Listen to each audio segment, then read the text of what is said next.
కడప కడపలో తొలిసారి తలపెట్టిన పసుపు పండుగతో సందడి వాతావరణం నెలకొంది. ఇవాల్టి నుంచి 3 రోజుల పాటు పసుపు పండుగ జరగనుంది. చరిత్రలో నిలిచిపోయేలా మహానాడును నిర్వహించేందుకు ప్లాన్ చేశారు మంత్రులు. తెలుగుదేశం పార్టీ కీలక నేతల ఆధ్వర్యంలో సభా ప్రాంగణం మహానాడు ఏర్పాట్లు పూర్తయ్యాయి. మరికొన్ని గంటల్లో కడపలో పసుపు పండుగ ప్రారంభం కానుంది. మహానాడులో పాల్గొనేందుకు ఇప్పటికే ఆహ్వానితులందరూ కడప చేరుకున్నారు. వేదికలు ప్రాంగణాలను పరిశీలించారు. మహానాడుకు వస్తున్న తెలుగు తమ్ముళ్లకు రకరకాల వంటకాలు సిద్ధం చేస్తున్నారు. చరిత్రలో నిలిచిపోయే విధంగా టీడీపీ అధిష్టానం కడపలో మహానాడు నిర్వహించనుంది. అందుకు అవసరమైన భారీ ఏర్పాట్లను ఇప్పటికే పూర్తి చేసింది. కడప శివార్లోని సీకే దిన్నె గ్రామ సమీపంలో మహానాడు బహిరంగ సభ, ప్రతినిధుల సమావేశాలు, భోజన ఏర్పాట్లు సుమారు 125 ఎకరాల విస్తీర్ణాన్ని వినియోగిస్తున్నారు. వాహనాల కోసం, పార్కింగ్ కోసం మరో 300 ఎకరాల స్థలాన్ని చదును చేసి సిద్ధం చేశారు. చివరి రోజున తెలుగు రాష్ట్రాల నుంచి 5 లక్షల మంది తెలుగుదేశం అభిమానులు, నాయకులు, కార్యకర్తలు రానున్న నేపథ్యంలో అందుకు అవసరమైన ప్రణాళిక రూపొందించి ఏర్పాట్లు పూర్తి చేశారు. తెలుగుదేశం పార్టీ సంస్థాగతంగా బలపడేందుకు, ప్రజలకు ఉపయోగపడే కార్యక్రమాలు చేసేందుకు అనేక తీర్మానాలు ప్రవేశపెట్టనున్నారు. 3 రోజులు జరిగే తెలుగుదేశం మహానాడులో తొలి రోజు ప్రతినిధుల సభ, పార్టీ సంస్థాగత నిర్మాణం, సిద్ధాంతాలు, భవిష్యత్ కార్యాచరణపై నేతలు దిశానిర్దేశం చేయనున్నారు. రెండో రోజు కూటమి ప్రభుత్వ ఏడాది పాలనపై చర్చించనున్నారు.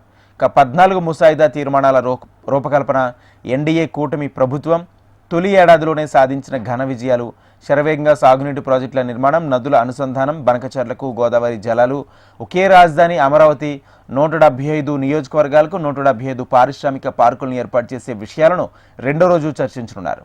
చివరి రోజైన మూడో రోజు లక్షల మంది కార్యకర్తలతో భారీ బహిరంగ సభ నిర్వహించనున్నారు.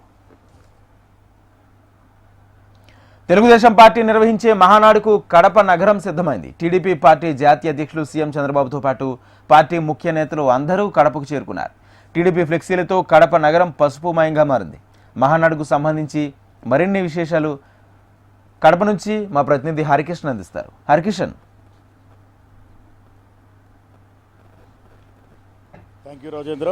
ముఖ్యంగా ఒకసారి చూస్తే సంవత్సరానికి ఒక్కసారి జరుగుతున్నటువంటి కార్యక్రమమైన ప్రతి ఏడాది కూడా ఏ ఏడాదికి ఆ ఏడాది కొత్తగానే కనిపిస్తుంది. ఒక్కసారి మహానాడు చరిత్రలోనే తొలిసారిగా కడపలో నిర్వహించుకున్నటువంటి నేపథ్యంలో తెలుగుదేశం పార్టీ మహానాడుని అత్యంత వైభవంగా ఘనంగా నిర్వహించేందుకు కంప్లీట్గా ఏర్పాట్లన్నీ కూడా పూర్తి చేసింది. ఉదయం 8:30కు ప్రతినిధుల నమోదుతో ఈ కార్యక్రమం అనేది ప్రారంభం కాబోతుంది. రేపు అలాగే ఎల్లుండి 3 రోజుల పాటు కడప వేదికగా మహానాడు అనేది సాగనుంది. ప్రధానంగా ఇటు తెలుగుదేశం పార్టీ సంస్థాగతంగా మరింత బలపడేందుకు, అలాగే రాష్ట్ర ప్రజలకు అందించేటటువంటి సంక్షేమ పాలన పైన కూడా ఈరోజు తీర్మానాలు ప్రవేశపెట్టనున్నారు. వాటికి సంబంధించి ఈరోజు రేపు చర్చించేటటువంటి అవకాశం ఉంది. అలాగే ఎల్లుండి అంటే 29వ తేదీ పెద్ద ఎత్తున అంటే దగ్గర 5 లక్షల మంది కార్యకర్తలతో, ప్రజలతో భారీ బహిరంగ సభ నిర్వహించేందుకు అన్ని ఏర్పాట్లు అయితే పూర్తయ్యాయి. ఒక్కసారి మనం చూసుకుంటే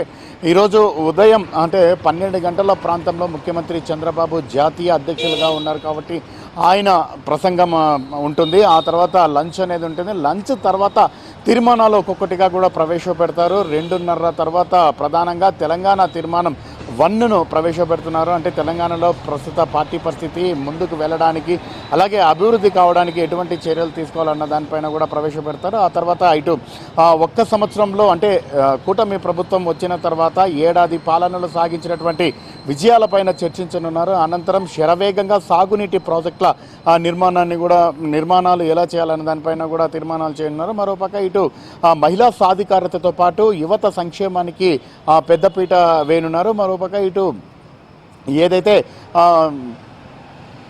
రక్షణకు సంబంధించి అంటే కంప్లీట్గా శాంతి భద్రతలకు విఘాతం కలగకుండా ఎటువంటి చర్యలు తీసుకోవాలా అన్న దానిపైన కూడా తీర్మానం ప్రవేశపెట్టినారు. మరోవైపు ఇటు ఆధునికత పరిజ్ఞానంతో వ్యవసాయాన్ని లాభసాటిగా ఎలా చేయాలన్న దానిపైన కూడా తీర్మానాన్ని ప్రవేశపెట్టినారు.